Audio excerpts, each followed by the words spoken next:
Sejam todos muito bem-vindos ao canal Corte dos Famosos. Nesse corte, o documentarista e biógrafo não autorizado dos Trapalhões, Rafael Spaca, afirma que essa será a última vez que ele fala sobre as histórias polêmicas envolvendo o eterno trapalhão Renato Aragão. Como sempre, ele faz afirmações contundentes sobre a vida pessoal e o comportamento pouco amistoso do humorista. O episódio completo você encontra no canal Ponto de Ironia. O link está na descrição do vídeo. Muito obrigado a todos pela presença e agora vamos para o corte. Entendi. Você falou a questão de saúde do Renato e isso tem a ver com a nossa próxima notícia também, que é algo que repercutiu a irritação da filha de Renato Aragão com os boatos do pai internado em asilo.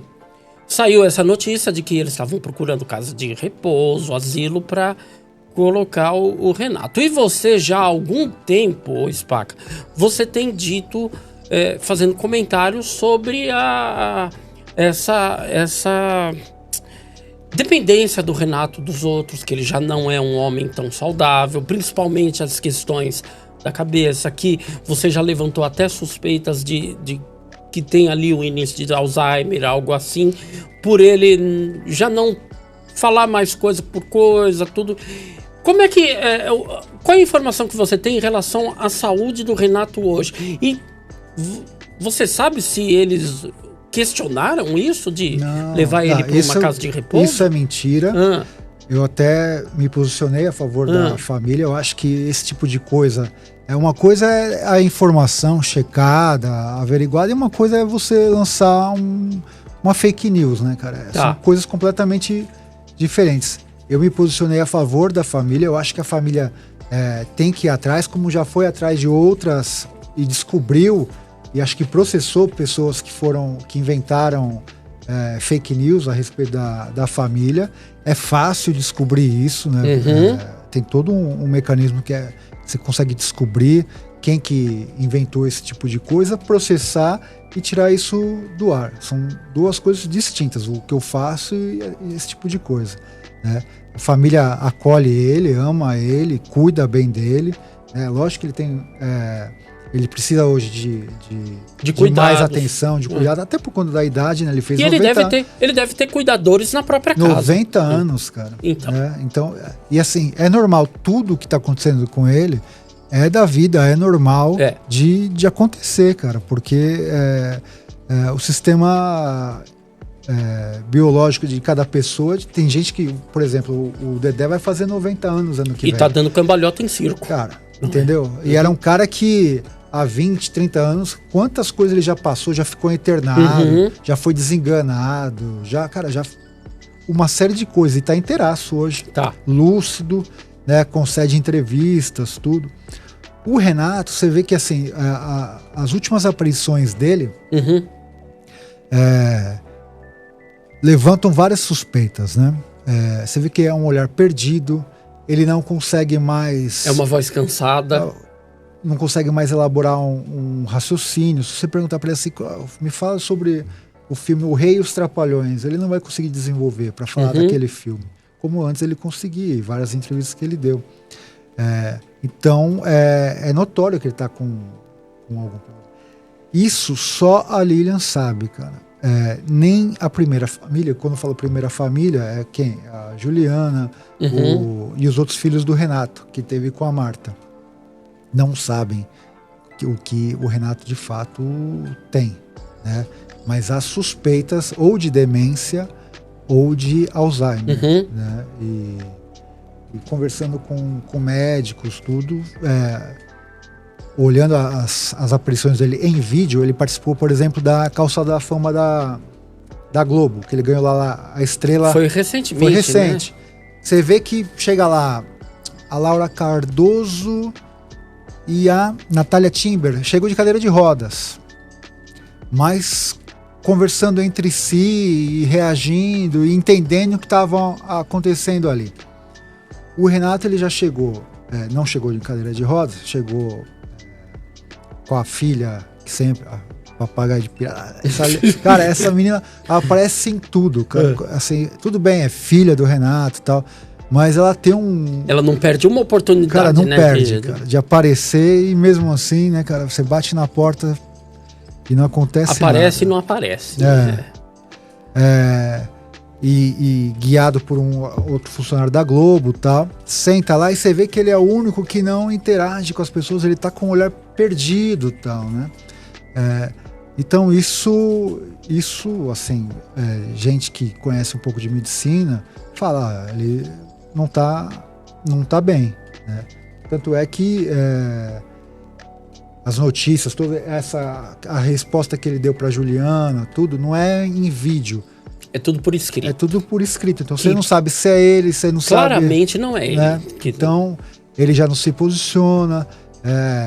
O próprio Rogério Vilela, que falou que ia participar do podcast, não participou. Uhum. Faz também. Depois ele foi na casa do Renato e são alguns trechinhos. Coisinhas não é uma muito... conversa.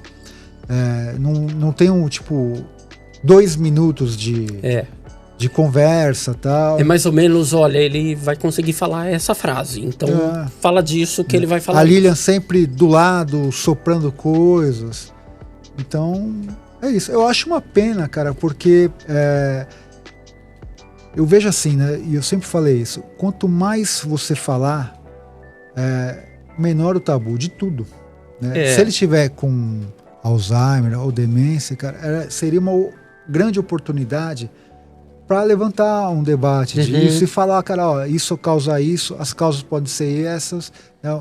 Talvez haja um tratamento de prevenção, ou se não tem, o que tem que fazer, porque isso, cara, ia tocar em várias outras famílias e em várias outras pessoas. Exatamente. Até aproveitar uma oportunidade dela para se falar de como que a família se relaciona com uma pessoa assim, quais são os cuidados que deve ter, como é que é a relação em relação a tudo, não é? Então, realmente, me parece, me lembra muito, claro que guardado as devidas proporções, ao final de vida do Frei Damião, você lembra?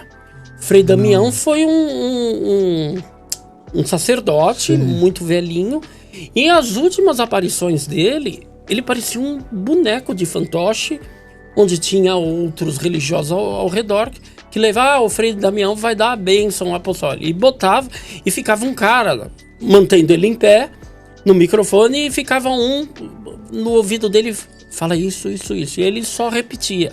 E você via que ele já não tinha mais condições, já estava totalmente debilitado e sendo ali usada a imagem dele, a figura dele, para mostrar algo que ele já havia se apagado, aquilo ali.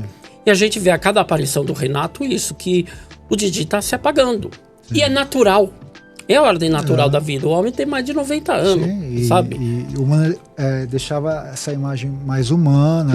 Eu acredito até que as pessoas, cara, iam abraçar muito ele, sabe? Sim, nessa questão, com certeza. Tal, porque, cara, é um ciclo da vida, né? A gente... Aproveitando essa questão de ele tem condições, ele não tem condições, está sendo noticiado agora um musical dos Saltimbancos, e eu vi a divulgação, a divulgação é com o Renato Aragão. Tá? Você tem notícia de como está sendo esse musical e se realmente vai ter a participação dele? Porque eu também fico... Eu vi isso, eu falei, com o Renato Aragão, será que ele vai estar em cena? Mas aí eu também pensei, pode estar em vídeo, de alguma forma, assim, usando trechos de filme do Saltimbancos. Talvez essa seja a participação dele. Você tem notícia de como está sendo esse musical? Quando é que estreia? Quem é que está na direção? Cara, assim, é isso, né? O anúncio desse musical dá a impressão, assim, a sensação que a gente vai rever aquele clássico de 81, os Saltimbancos Trapalhões, Lucinha Lins, né, o Renato cantando aquelas músicas maravilhosas, Sim. Chico Buarque, Sérgio Bardotti. É o meu filme preferido deles e acho que de muita clássico. gente. Esse filme foi a dissertação do meu mestrado, cara. Que legal. Eu fiz sobre esse filme, que eu defendi esse ano, inclusive. Esse musical, você vê que coloca a imagem do Renato e tal, assim, é uma propaganda enganosa. E eu vou explicar por quê. Porque o Renato, ele vai aparecer só no finalzinho, cara, pra dar tipo um tchauzinho. Mas ele mesmo? Vai estar ele lá, né? Mas isso aconteceu, por exemplo, com um musical que teve com começo do ano passado que eu fui assistir também, o Adorável Trapalhão. Tava lá, com participação do Renato. Eu fui na estreia. E aí o Renato aparecia em momentos assim, não falava, enfim, só dava um tchauzinho, todo mundo levantava e aplaudia e tal. Vai ser uma coisa parecida, é uma homenagem a ele, né? Mas tem muita gente que me escreve e fala, comprando ingresso, puta, eu vou lá ver o Renato. Cara, não vai, o Renato não vai cantar nada, não tem um número dele, não tem nada. Ele vai aparecer lá para receber o aplauso e o carinho do público. Esse musical é dirigido por uma dupla incrível, talvez um dos maiores nomes dos musicais no Brasil, né? Que é o Cláudio Botelho e o Charles Miller. E... É Charles Miller? Deixa eu ver. Moeller, Moeller. uma coisa assim. É Charles Moeller. Que assim, são os reis do musical. Curtíssima temporada. Mas quem acha que vai ver o Renato do começo ao fim, cara, vai se decepcionar, porque não é isso. Ele vai só aparecer para receber o aplauso. Agora lhe pergunto, meu amigo, por que não Dedé Santana nesse musical? Porque ele sim teria condições de participar de maneira efetiva, realmente. O Dedé, há 2 anos atrás, estava em cartaz com um espetáculo, sabe? Então ele tem condições ainda. Eu falei, né, aqui, da propaganda enganosa, né? No musical, na ficha técnica, tem o Dedé, cara. Mas o Dedé até hoje não recebeu uma ligação da produção falando, seu nome tá aqui e você vai trabalhar. Cara. Então, assim, de novo, as pessoas estão achando que vão reviver isso, cara. Vai estar lá a dupla. O Dedé não recebeu uma ligação e não foi avisado e não foi convidado para estar lá. Mas o nome tá na ficha técnica. Então, isso é o mais louco, assim. Você vê que é uma coisa na internet tem clickbait, né, cara? É uma coisa assim, cara. Fizeram um clickbait no teatro, no musical. Cara, que absurdo. Usam uma coisa assim, né, do Saltimbancos, tal, que é um clássico. E só para lembrar, o Saltimbancos, o início de tudo, é um disco do Chico Buarque. Cara, italiano. É verdade que o Chico adaptou. Daí virou um musical que quem era a gata primeiro foi a Marieta Severo. E depois a Bruna Lombardi. Olha que louco. Que loucura. E aí, isso aqui dá um filme e tal. Cara, a trilha do filme, com músicas desse disco e da peça, o Chico acrescenta mais 3 músicas. E a trilha do filme vira mais clássico do que o próprio disco, cara. Porque o que eles fizeram com o Saltimbancos ficou uma coisa incrível, mágica. É o nosso mágico de Oz, cara. Isso total. Daí é assim. Não tem como. Não é? Porque é lindo, o filme é lindo, é emocionante. É um filme que eu vejo ainda. Eu vejo ainda, às vezes, uma cena e eu me emociono porque eu vou lá pra minha infância, cara. Sabe, a Lucinha Lins maravilhosa, a Gata Carina. A Gata Carina. O filme é incrível, cara. E, pô, que pena que vai ser assim. Um caça-níquel, né, cara? Assim, o que eu fico triste, e eu perguntei isso, né, quando ele fez 90 anos, foi, cara, eu espero que esse aniversário seja lançado várias coisas a respeito dos Trapalhões e do próprio Renato. Cara. Você vê que como é mal administrado o espólio, o legado, ele só teve que administrar esse tipo de treta aqui, ó. Não teve um lançamento de um livro, sei lá, um álbum com fotos históricas do Renato Aragão, um selo, uma camiseta, sei lá, um documentário. Qualquer coisa, cara, não teve nada. A família não lançou nada. A única coisa que tem que fazer é isso aqui, ó. Treta, entendeu? Que coisa triste, cara, que assim, eu sempre falei isso, como é mal administrado essa memória, esse legado dos Trapalhões. É mesmo, cara, porque assim, por exemplo, comparando recentemente o documentário do Chico Anísio, você deve ter assistido. Sim. Sabe? Cara, o documentário é maravilhoso e expõe o Chico Anísio, não só o grande artista que ele é, mas as erradas que ele deu, as bolas fora, porque isso humaniza. E dirigido por um filho, né? E dirigido, sabe, realizado por um filho, com a participação de todos os filhos. Com coragem, sabe? É isso. Humanizando um personagem. Esse cara é tão grande quanto o Chico Anísio, cara, Renato Aragão. Sim. Sabe? E o porquê que... Não tem nada, e eu cara. fico muito triste com a maneira com que tratam o Dedé. Porque o Dedé é gigante como ele. Sim, tá sabe? no mesmo, E ele é mesmo muito... nível. Mas é uma coisa que... isso tem muita relação, cara, assim, com a Lilian. A Lilian odeia o Dedé. Acha ele preguiçoso.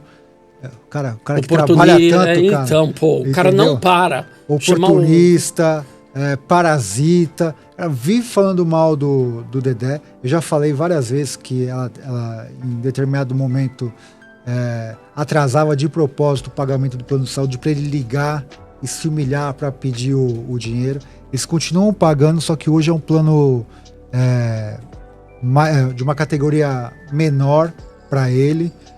Então fazem de tudo para humilhar e rebaixar o Dedé, inclusive nessas coisas, assim, porque não convida ele pra nada, cara. Você, teve lá o tributo, tem um depoimento do Dedé. Quando ele foi no Luciano Huck, o Dedé ficou lado, ali, cara, escondido, tal, como se fosse um figurante, como se não fosse o maior parceiro, exatamente, de vida, de trabalho dele. O cara que preparou tudo pro Renato fazer a piada. A vida inteira esse cara preparou a piada do Renato. Se o Renato chegou onde chegou, tinha lá mais 3 caras, entre eles o Dedé. Então sempre ele ficou escanteio, à sombra, tal. Infelizmente o Dedé aceita esse tipo de coisa, mas é triste, né, cara? O Dedé, como ele é tratado. Eu conversei algumas vezes com o Bananinha e eu falo isso com o Bananinha. Eu sei que é a tua opinião também sobre isso, porque a gente falou sobre isso. Que o Dedé, ele não tem ideia da dimensão que ele tem, sabe? Ele não se enxerga como esse cara gigante que ele é. O que é uma pena. Não se dá o valor, né, cara? Ele não se enxerga grande dessa forma. É uma pena, porque ele é. Vamos continuar falando da Lilian. A próxima tem relação com ela também. Mussum e Lilian Aragão. Mulher de Didi reagiu ao ser chamada de oportunista. Lilian Aragão, mulher de Renato Aragão, teve uma forte briga com Mussum no bastidor de Os Trapalhões. E teve reação, diz o biógrafo do grupo. Conhece o biógrafo do grupo? Mas eu não tinha visto essa notícia, é a primeira vez, juro, que eu tô vendo essa repercussão. Tem, isso daí repercutiu também. Eles brigaram. Assim,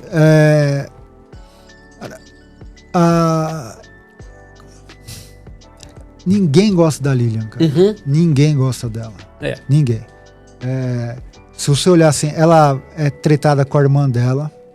Dentro da própria família ela tem problema, então? Que trabalhou na RA e saiu brigada. Eu já contei essa história também várias. Laís Taranto, a irmã dela. Tretaram. Essa história aí, cara, daria um documentário à parte. Só esse episódio. A briga, por que ela saiu da RA Produções. Isso daria um documentário. Sempre foi assim, antipática, tratou mal, e o sucesso, né, a grana, subiu a cabeça dela. Então ela se acha assim, incrível, sabe? Uma pessoa... O que ela é, cara? O que essa mulher fez? O que essa mulher produziu? Ela só assim, trouxe a chegada dela. É o início do declínio do Renato Aragão. Do grupo. Assim, o grupo já estava em declínio. Mas assim, se você olhar, cara, assim, o Renato tinha histórias, de que foi arrogante, foi uma série de coisas. Mas com a chegada da Lilian, cara, isso se acentua e ganha uma proporção que é incrível. É uma coisa tem vários processos em segredo de justiça que, assim, se você olhar, e eu sei, cara, que assim, é absurdo. Se um dia alguém tiver acesso a isso, cara, vai, assim, se assustar com o nível de maldade, de crueldade dessa mulher, né? E também do Renato Aragão, porque não dá pra isentar o cara. Certo. Jogar tudo. Ele é um velhinho, tadinho agora, mas há pouco tempo atrás. Porque tem uma frase que me falaram e eu acho que é verdade. Falaram assim: o Renato jamais faria maldade pra alguém, mas ele adora que alguém faça por ele. Tá. E ela faz isso por ele. Então, assim, são vários os processos, vários. Segredo de justiça. Daí você falou assim: por que eles. Como que a fonte secou? Por muitos acordos que eles fizeram, cara. De cagada, de erros, de coisas sacanas que eles fizeram com muita gente que tava do lado deles. E eles puxaram o tapete, sacanearam e fizeram uma série de coisas. Aí tiveram que fazer acordo e pagar uma grana violenta. Então, assim, isso também é uma coisa que é fácil. Fácil assim, não dá pra. Segredo de justiça não é fácil acessar. Mas eu sei de muita coisa, cara, que eu nunca contei e não vou contar porque eu teria que ter esses documentos. Certo. Não tenho, viu, Lira? Fica tranquilo. Mas eu sei, cara. Eu sei o que vocês fizeram no verão passado, sabe? São muitas coisas que, se você, assim, souber o comecinho, cara, você fala assim: puta, eu desisto de. Pois, Spaca, você acha que depois que o Renato morrer, essas coisas começam a aparecer? Porque as pessoas. Eu acho que vai ter, assim, voltando só pra terminar esse caso do Mussum. Tanto. O Dedé sempre foi um cara muito gente boa, tal, nunca foi muito assim. Mas ela foi, tipo, fazer lá atrás, né? Com o Mussum, que faz, por exemplo, com o Dedé. O Mussum colocou ela no lugar dela, né? E, cara, falou um monte pra ela. Eu não vou repetir, acho que eu já falei isso em algum lugar, mas falou um monte pra ela. Falou: eu sei de onde você veio, eu sei quem você é oportunista, uma série de coisas. Falou um monte pra ela. Oportunistas. Né? E aí ela. Eles romperam. Né? Eles romperam. E logo, pouco tempo assim depois, o Mussum, infelizmente, falece, né? Mas ele não gostava nem um pouco dela, né? E uma coisa assim que me incomoda, cara, que eu vejo, né? Que a família, tanto do Mussum, do Zacarias, do próprio Renato e do Dedé, deviam dar mais... como que eu posso falar, cara? Mais valor pro meu trabalho. Tá. Porque, assim, são coisas que eu falo, eu não sei como eles ficam do lado dessa mulher. Porque você de fala todas muitas as coisas coisas que eu falo, em defesa cara, deles. Assim, cara, sacanagem que fez, não sério. E ficam ainda, cara, do lado dela. Assim, eu disse, eu não vou falar mais dela, e acho que, assim, missão cumprida. Eu já mostrei para as pessoas quem que ela é. As pessoas hoje têm uma ideia, né, do que é a Lilian Aragão. Não vou ficar falando mais dela, não vou gastar mais energia com ela. Ela tinha, eu já falei isso aí, dentro da própria casa, lá com os funcionários, com as pessoas que conhecem, habitam ao redor dela, enfim.